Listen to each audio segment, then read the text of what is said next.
Oh, we're live. Hey, everyone. Thanks very much for joining us. We're here to talk about HeyMate. HeyMate are on the current cohort of Basecamp. Philip is the main man behind HeyMate. What we're just going to do is we're going to do Philip will give us like a 3 or 4 minute pitch of what HeyMate is, how it works, why it's great. And then we'll jump into Q&A to kind of find out more about both the people behind HeyMate and the people that HeyMate works with and for. So, Philip, if you want to share your screen and tell the folks about HeyMate. Yes, indeed. Hold on. Share screen. Here we go.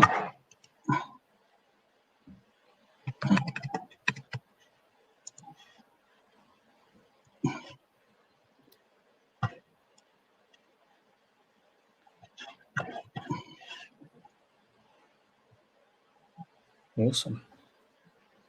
Can you see it? We've got you, Philip. Got you. Have you? All right. Well, you know my name. I'm very happy to present to you today HeyMate.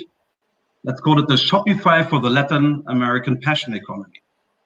I'm currently dialing in from the beautiful Crypto Valley here in Switzerland, but the journey to that stage was quite long. This is effectively where I was born, one of the largest favelas in Brazil. The reason why I'm today living my entrepreneurial job, my entrepreneurial dream, well, I had a perfect sidekick. My parents, by adopting me to Germany, they enabled me to follow my passion, skills, and talents. Well, as you all know, every hero has a sidekick. Without Robin, Batman wouldn't be able to do anything good. But since not every entrepreneur was that lucky than I was, I decided to develop a sidekick for them. And that is HeyMate. HeyMate will be the sidekick for my heroes, all passionate micro entrepreneurs and side hustlers. Let's quickly talk a little bit about Anna. Anna is one of my heroes from Rio de Janeiro. She is part of that emerging passion economy. Historically, she was driving people from A to B, but her true passion and talents comes from two individual offerings: cooking Brazilian dishes on private venues or doing street art tours in Rio de Janeiro.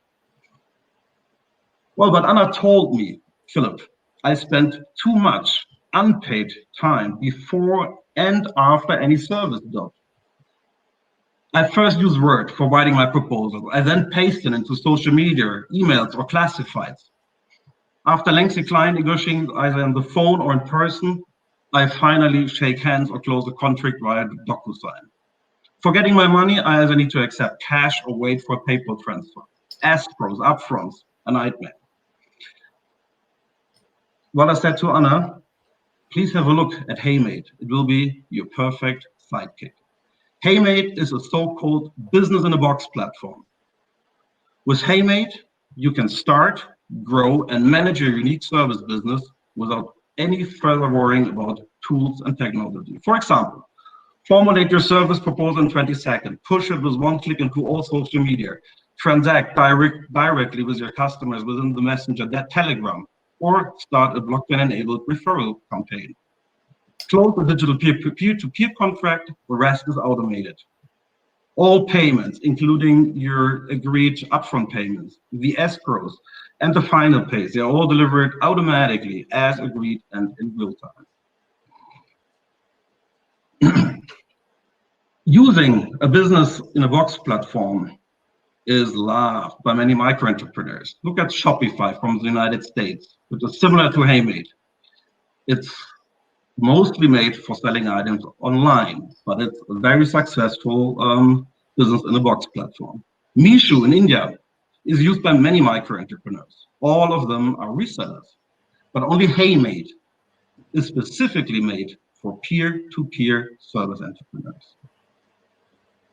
Well, HeyMate is needed most in never-sleeping megacities, full of youngsters hungry for creating today their future of work. Brazil has many, Anna. 60% of the working population in Brazil is already working as micro-entrepreneurs, delivering primarily informal peer-to-peer services. 70 million of the app workers currently in Brazil want to provide other services than just driving people from A to B. For example, beauty and wellness, much hotter in Brazil than driving people from A to B. In total, an addressable market we have bottom-up developed of around 15 billion US dollar. Most of those analysts are living in São Paulo and Rio, and that is where HeyMate is about to start. Enabling the passion economy yields the highest income for micro entrepreneurs. Why? Most gig economy platforms predefine the per unit price tag of their gig workers. But you might have heard about the success stories of Airbnb experience providers. One Anna from Airbnb Experiences made last year 200K in euro terms, just showing Airbnb guests her little Paris. This is the gig to passion economy income delta. More income by enabling passion instead of focusing on driven time.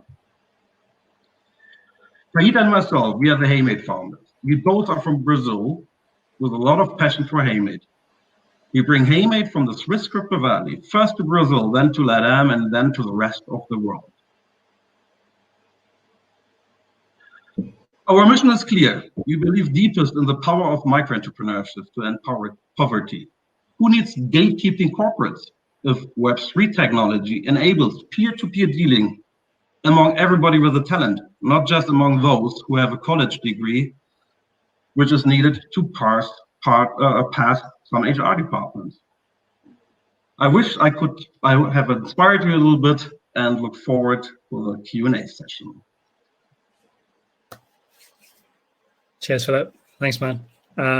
So folks, we can start taking questions in, just dump them in the ask a question box there and we'll come into them. But I guess like for starters, Philip, like it would be great to talk about like why like business in a box is the right thing for this and kind of how that fits into like how passion economy entrepreneurs want to work.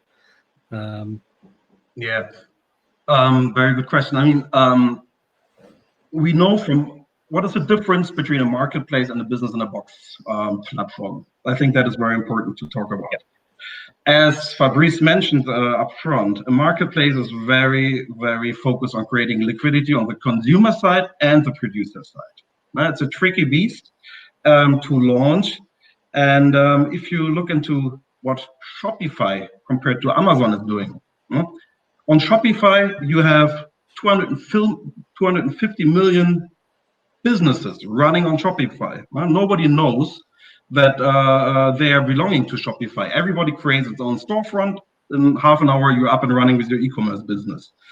And that is something which is different to the marketplace business.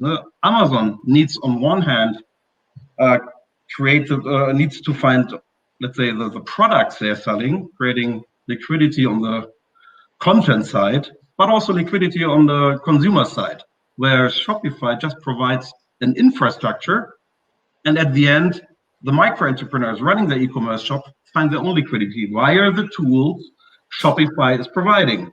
And here you can think about network models, or market network models. You bring those micro entrepreneurs all the tools Anna was just missing in my pitch, meaning the API connection to social media. With one click, she pushes everything into Facebook Marketplace, Instagram for Business, Telegram, you name it.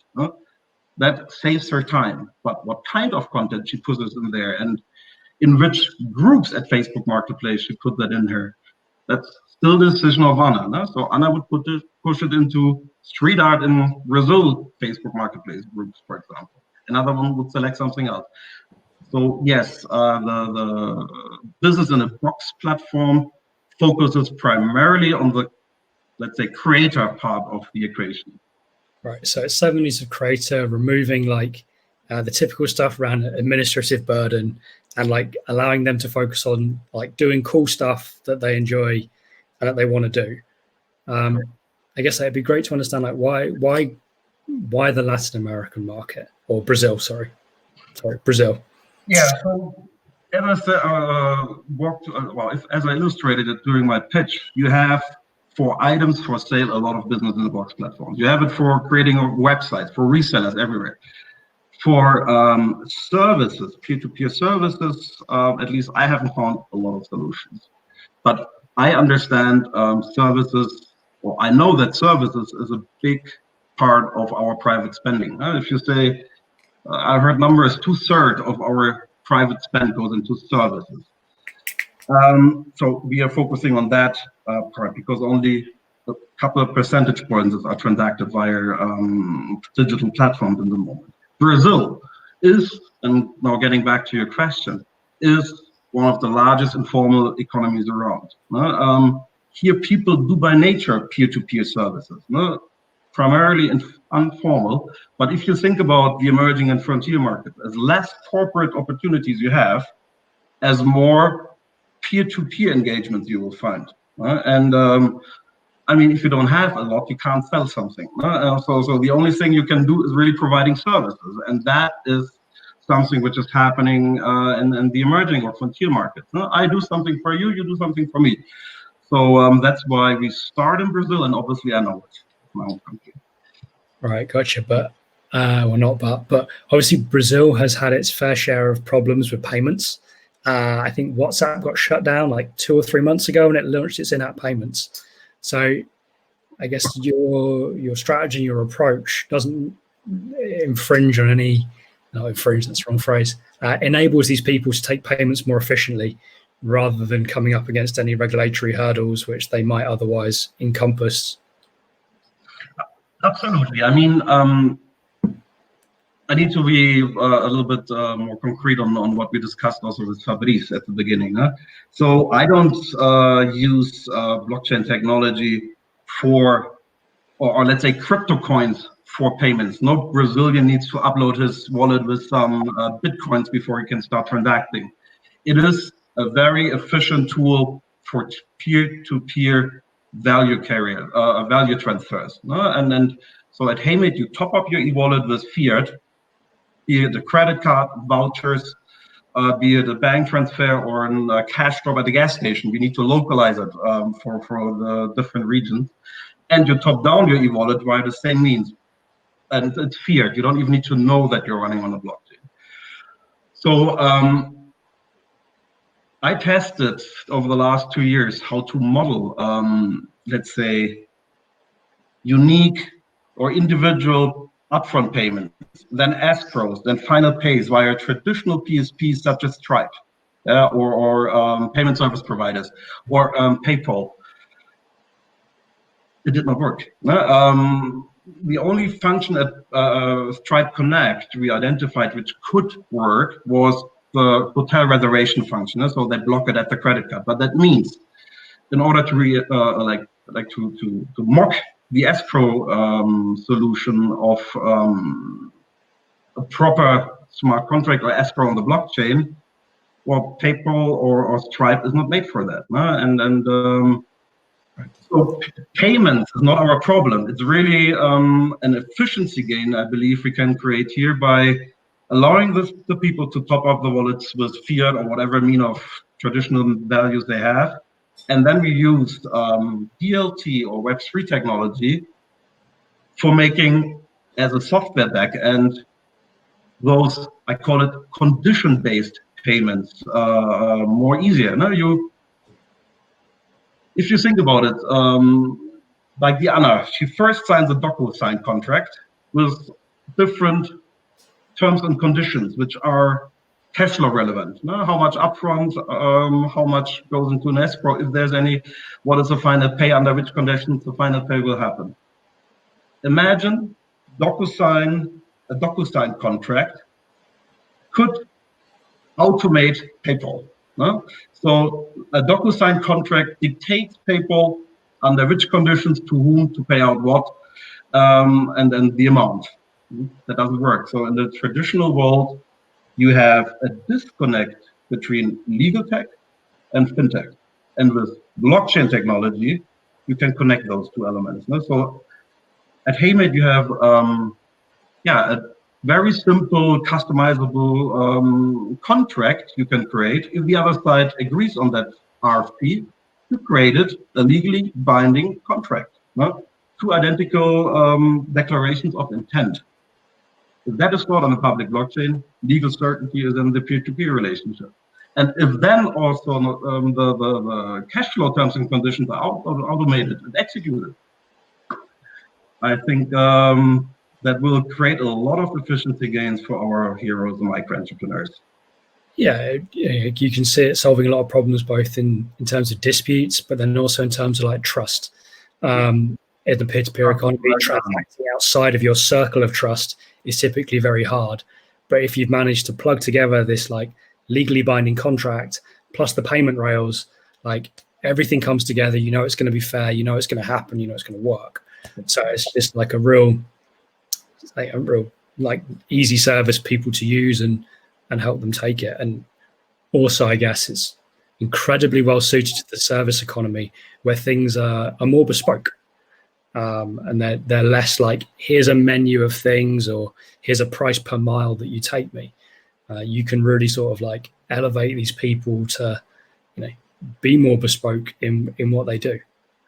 But the focus is very important, you just mentioned here, especially when you think about the passion economy, where every deal is per definition unique. No? The babysitter plus yoga for kid provider. How would you model his cash flow profile via a Stripe or anything else? Yeah. So once you're getting into the area of bespoke peer-to-peer relationships, yes, Web3 technology can help a lot. Another example for your reputation, a point of reputation. Ratings, that is a business card for every peer-to-peer entrepreneur. No? But what is happening right now? You have a rating at Facebook Marketplace, you have a rating at Amazon, you have a rating at whatever, eBay Classifieds. Those micro entrepreneurs or side hustlers, they're active on all of those platforms. So what they need is a portable rating, which belongs to you as your second most valuable asset next to your money. And that is also a feature which you can really model well with blockchain technology. It's tamper-proof stored, it belongs to you, and that's why we are following a dual token design. We really give the rating history back to the owner, and then he can port it into all the social medias or wherever it is. And that provides then the true rating history. Otherwise, it will always be average. Gotcha, man. And then just a couple of questions coming in. So I got one in from Guy, which is in 3 parts. But I think the most interesting part to kind of focus on at the moment is like, does HeyMate allow for barter? So, for example, exchanging other services for a similar service or products instead of services if it has this bespoke contracting element. I mean, that is obviously a very difficult piece to cater, because it is not, but whatever you actually can measure in units, some fiat units, and then put that into your peer-to-peer contract and add the conditions under which that barter trade happens, yes, it could be possible. I don't have it yet on a roadmap, but it is possible, absolutely. I mean, and that is the beauty, customization or bespokeness to the very best. And if you think further, it is a workflow tool at the end. So you can really connect complex workflows and unique workflows, and that could also enable barter trades. I give you that once you have done that. Gotcha. And both Milan and Guy ask a question which is around the authenticity and trustworthiness of people who are using the HeyMate platform to sell their services.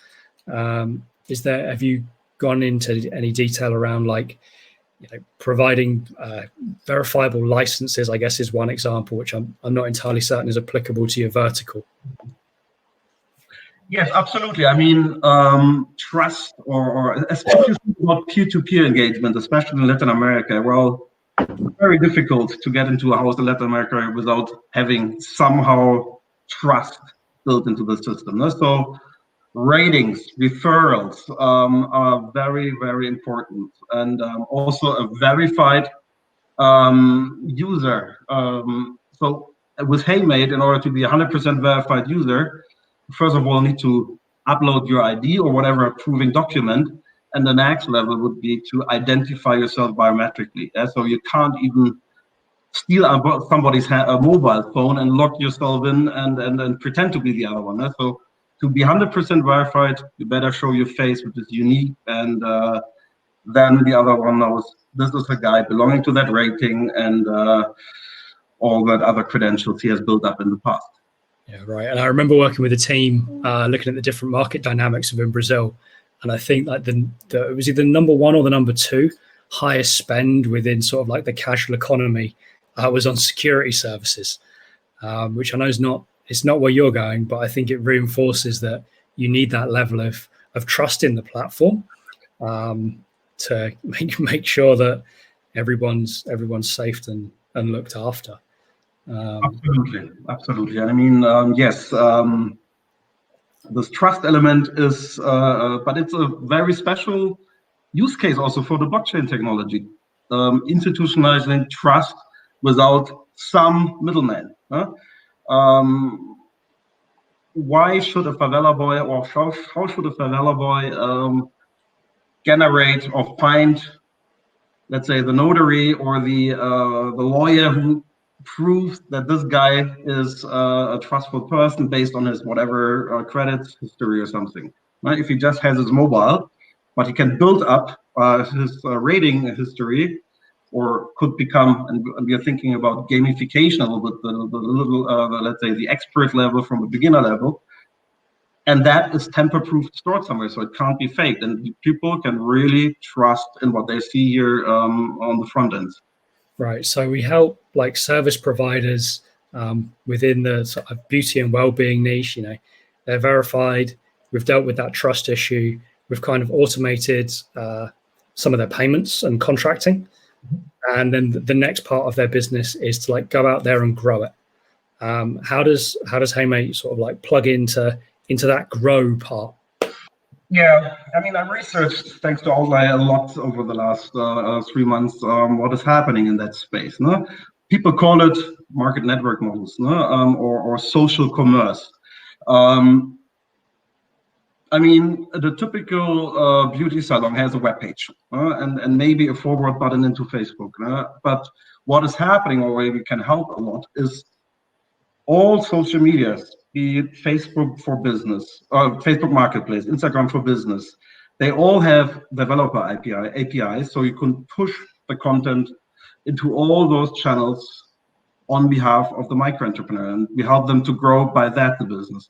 A very special feature we provide via Telegram. Telegram provides not just an API which you can access one way. They have a fantastic bot technology which allows you to interact. So this Anna I was mentioning, or she could use Telegram, or the Telegram plus HeyMate feature, for communicating with the audience and transacting directly within that messenger. Why did I mention during your growth question Telegram? Well, Telegram has 400 million users, and it goes through the roof, especially in Brazil, where WhatsApp has been shut down several times. So the downloads there are massive. Everybody's using Telegram, and would it be easier for let's say the Annas of this world to share her new proposal with all her Telegram users in her surrounding? Telegram has that feature.